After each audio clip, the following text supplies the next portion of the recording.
All right, Great Balls of Fire. To me, this was a disappointing pay-per-view. Not a great pay-per-view. Very disappointing main event between Brock Lesnar and Samoa Joe. It had its positives and negatives, but at the same time, I just felt like it was very rushed.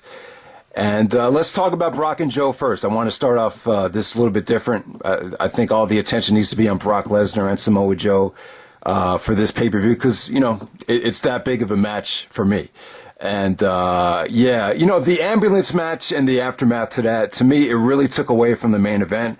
I just kept saying to myself, man, Brock and Joe, it's just not going to get enough time. This is just dragging on way too long. I just don't want it to feel rushed. And that's exactly what happened. It felt very rushed. This is like worst case scenario here. The main event went as bad as it could have went. A lot of people were kind of worried that Brock was going to get his generic, Suplex City victory.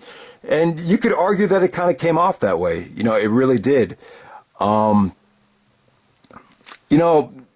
question is, what would have made people happy here? I would have been happy if Brock went over, if this went about 20 to 25 minutes and we had a New Japan quality main event like these guys are capable of. These are two of the best wrestlers of the decade. They're more than capable of going out there and, putting on a match of the year candidate. I just thought there was a lack of creativity in Brock Lesnar's moveset. I have no idea why it seems like the WWE is turning him into Goldberg. This is a former NCAA champion. This is an amazing athlete. He's definitely capable of hanging out there for 25 minutes and delivering a classic.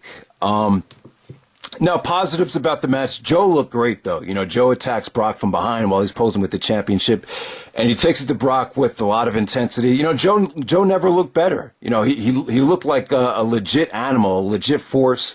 Joe even mixed it up and, was throwing some knees, hit some insecurities.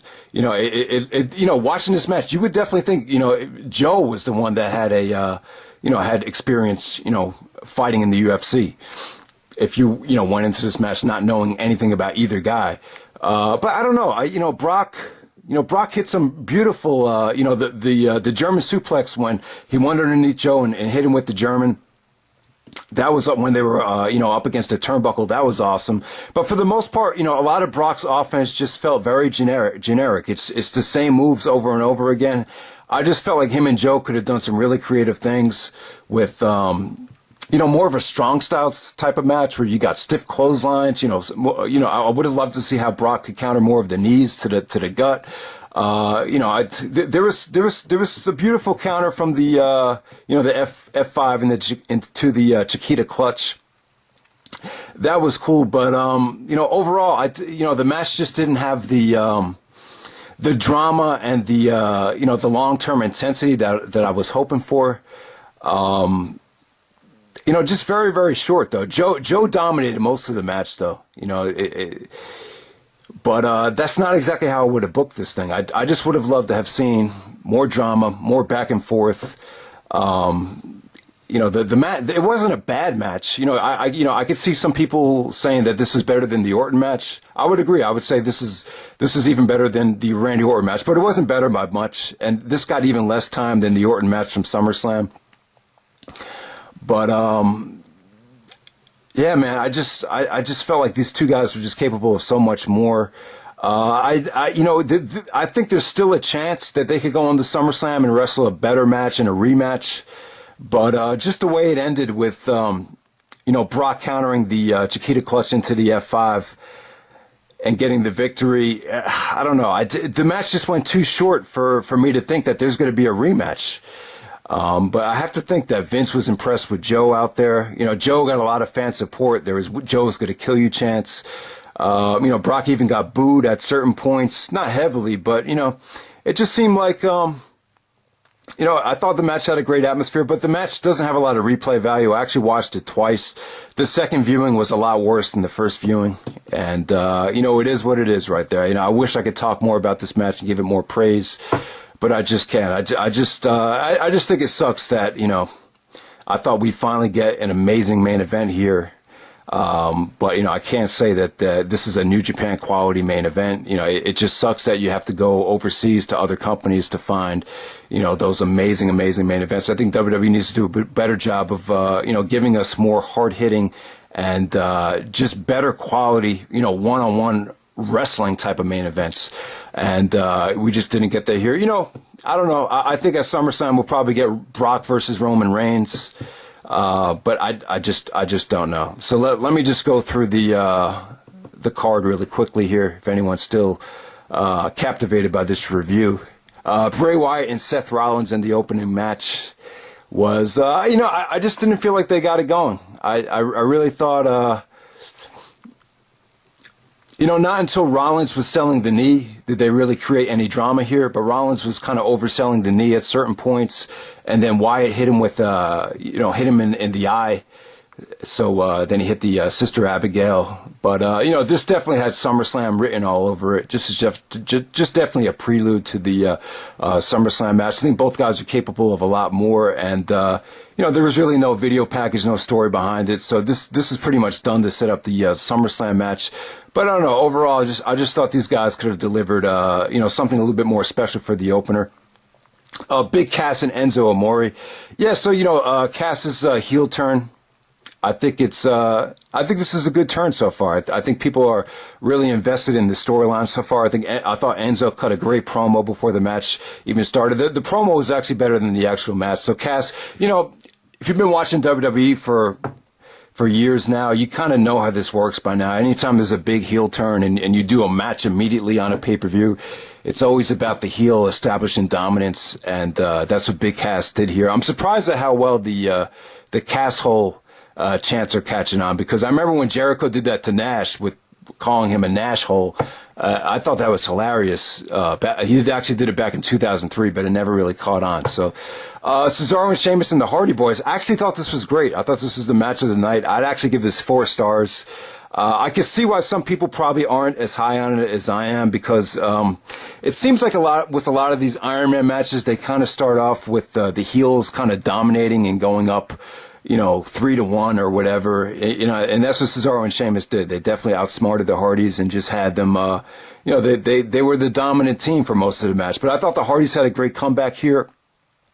I thought the Hardys, looked great. I thought there was a lot of innovative, pinfalls, particularly the one when, Matt Hardy set Jeff up for the split to get the pinfall. I thought that was creative. I think Matt looks great though. Matt really has, I'm excited to see the broken Matt Hardy character come back whenever it does come back, as Matt promised.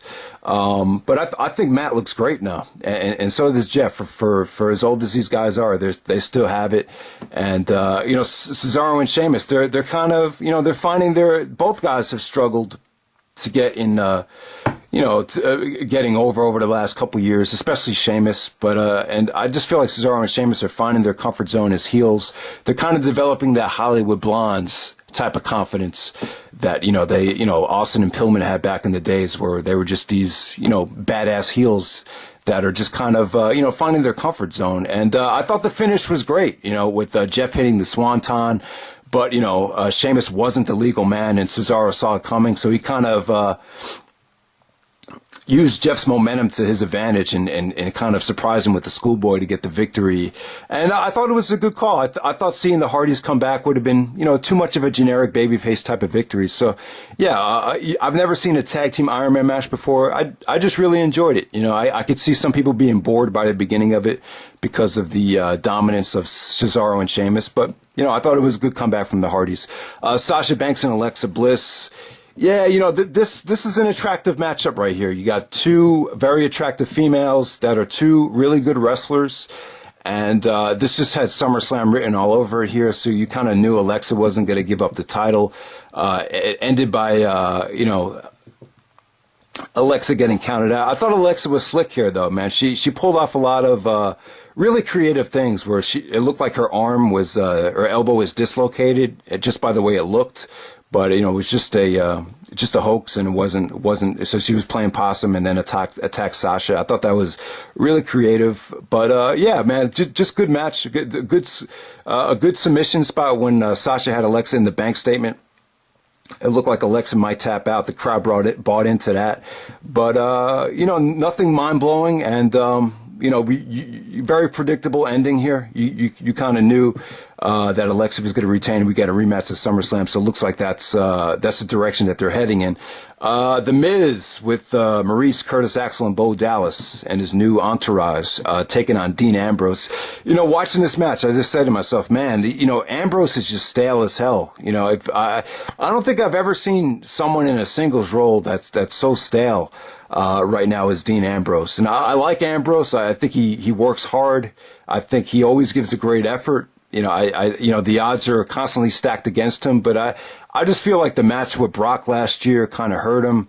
And, you just don't see him as a former world champion. You just see him as like this mid-carder that's out there with the Miz in an Intercontinental title picture. But I would say that the WWE did a great booking job here. They slowly but surely got the fans behind Ambrose. They kind of used the entourage to Ambrose's advantage by just kind of stacking the odds against them. But yeah, Ambrose is, he proved that he could be an amazing heel. They've refused to pull the trigger and let him do it. I guess they're just waiting for the right time. I'm just not a big fan of the Miz and Ambrose on Raw. I can see why they put them both on Raw, but for these guys to continue their feud from SmackDown into Raw, I just feel like we've been seeing it for months now.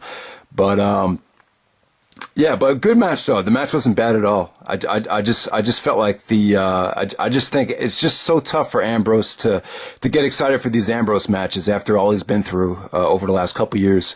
Braun Strowman versus Roman Reigns, the ambulance match. I don't know about you guys, but this just bored me to tears. I just could not get into this. I just really couldn't. This just had very little to no wrestling ability here from either guy. It was what it was. It was a slugfest between two overgrown beasts and, trying to get each other into the ambulance. I thought the finish was awesome, though, with Roman Reigns going for the spear, missing, and going right into the ambulance. That was cool.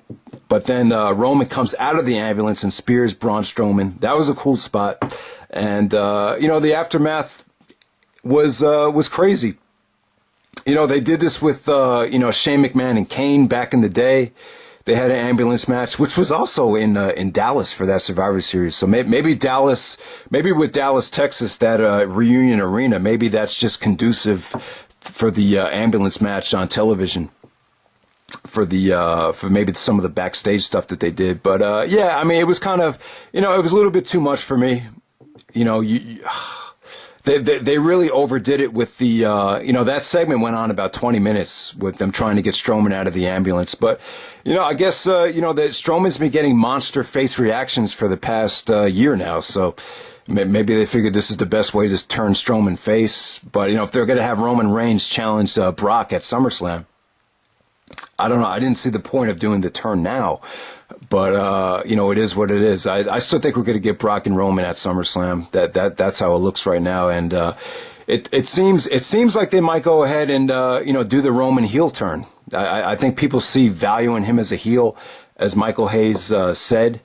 But, I still think there are, WWE authority that is going to be hesitant to turn Roman a full heel because of the Cena-like mixed reaction is something that you kind of want to, get the most out of. So I don't know what they're going to do there. I don't know how, I don't know the side effect to Roman Reigns from the Braun Strowman face turn, but we'll see what happens. Then they had Heath Slater and Kurt Hawkins kind of have a filler match as they continued on, with the ambulance stuff in backstage. But, Brock and Joe, man, it's just good intensity, big fight feel, just very rushed. And I just wish that there was just a little bit more creativity with Brock. I just felt like this could have been so much more. It could have been, I hate to sound generic, and obviously I'm always going to want to see a great main event and a great match, but with these two guys right here, I just felt like they blew a huge opportunity. I don't know if this is, Vince just not being a big fan of Joe because he's already established, and, Joe has to work a lot harder to get in, a lot of these guys' graces because he is already over from, past promotions. He's on the Mount Rushmore of two different promotions in the United States. So, I don't know. I just felt like, Joe and Brock should have been given more of a platform to be more creative, and I'm just really let down from it. You know, if you missed this pay-per-view, you didn't miss much at all. And you know, you probably if you put a gun to my head, I'm going to say right now we're not going to get Brock and Joe at SummerSlam. But you know, who knows? We'll see. You know, Joe really took the fight to Brock, and you know, Brock tried to sell it as hard as he could that you know, he just kind of dodged a bullet and escaped a war from being in there with Joe. Because, you know, while it only lasted about 6 minutes and 25 seconds, Joe was definitely the more dominant of the two. But Brock still gets the victory with the F5, and it is what it is. So that's great balls of fire right there. Not a good pay-per-view.